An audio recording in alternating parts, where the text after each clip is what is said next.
CCN news एक पाऊल महाराष्ट्रासाठी।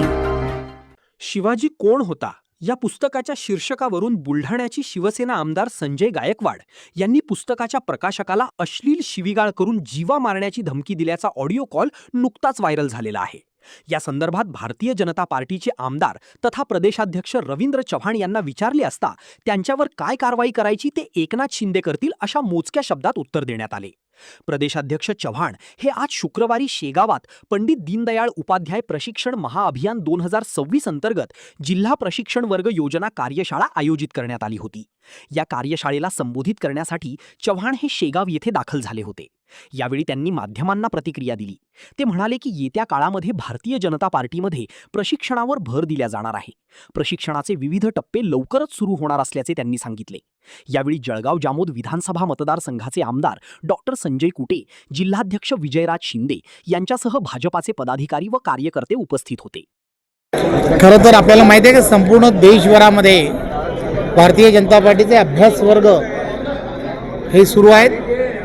विदर्भामध्ये सर्व मंडळामध्ये अभ्यास वर्ग पूर्ण झालेले आहेत आणि त्यामुळे येणाऱ्या काळामध्ये 1 मे ते येणारा संपूर्ण मे महिना हे जिल्ह्याचे असणारे 19 जिल्हे आहेत।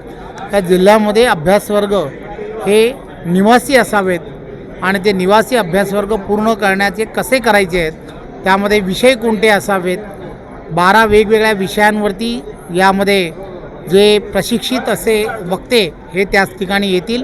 त्यामुळे वर्गांची रचना ही आपण सर्वांनी करायची आहे।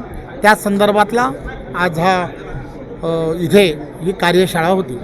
शिवसेनेचे बुलढाण्याचे आमदार संजय गायकवाड यांनी 2 दिवसापूर्वी शिवाजी कोण होता या पुस्तकाच्या प्रकाशकांना फोनवरून धमकी दिली आणि याआधीसुद्धा त्यांनी विरोधात असताना मुख्यमंत्री देवेंद्र फडणवीस यांच्याबद्दल अपशब्द काढले होते। एकंदरीत त्यांच्या राजकीय कारकिर्दीबद्दल काय सांगाल आणि मुख्यमंत्री देवेंद्र फडणवीस त्यांच्यावरती कारवाई करतील? एक गोष्ट लक्षात घेतली पाहिजे, या संदर्भात एकनाथ शिंदेंशी चर्चा होईल आणि एकनाथ शिंदे त्यांच्यावरती जे काही करायला हवं ते नक्की करतील।